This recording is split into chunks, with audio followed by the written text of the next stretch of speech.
Book. I keep wondering if I am a book because I am so much a part of everything but not so much needed. I used to think that reading was all there was to books. There's more to it, like touching and holding, like when things are changing for books. They are evolving into new ideas, around a way to communicate with words. Power is accepting, please restrict it to what it is, but we are usually wrong. Who'd say the sun couldn't shine on a dark day if it wanted to? Or maybe we can pour our energy into believing endings like that. Why should we invest in things not proven? Why should we try to understand our humans? Maybe sometimes it could be better to let be. Why are there so many shadows when we turn on light? This makes me understand that we could be afraid. We want to stretch our legs and let our circulation free. And we want to see what our legs can do. And we want to embody the sun, how it strikes us. And we want to know how we are, but only as much as knowing what we can become. If I were a book, I'd want to jump off the shelf and start dancing the table in front of everyone. Because why should I sit on a shelf for eternity and wait for some new shiny book to take over what I have built for years and years? And why should I waste my energy being what I always was when I only have all this time to spend? And I think I could really become something if I tried. I think I could be a flashing book or a book with movable parts.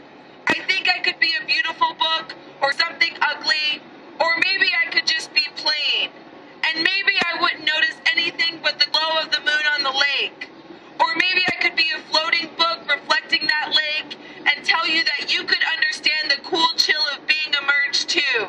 Because it is a warm day, even though last week I was in a ski jacket.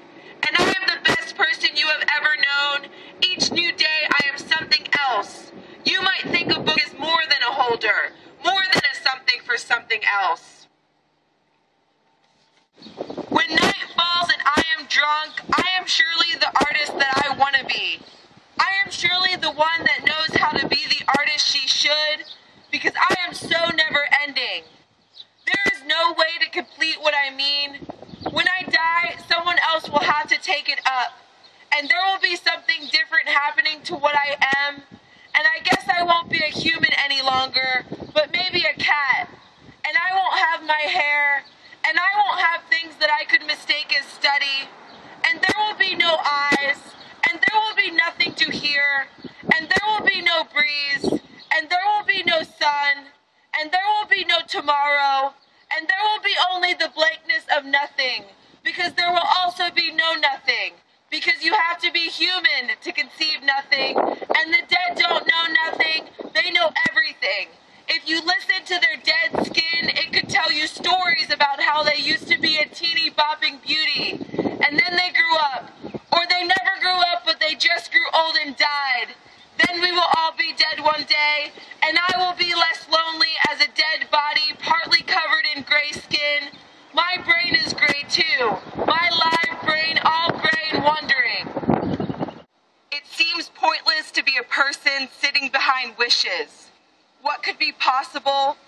I have seen things that I thought were impossible happen. I have seen the difference between an idea and a tangible reality. I am unsure where I am going to end up while believing that it is best to not worry, that books are so heavy so the ones that aren't square don't belong in a backpack. I just want to know if my purpose in this life is to make things that people don't really have the money for,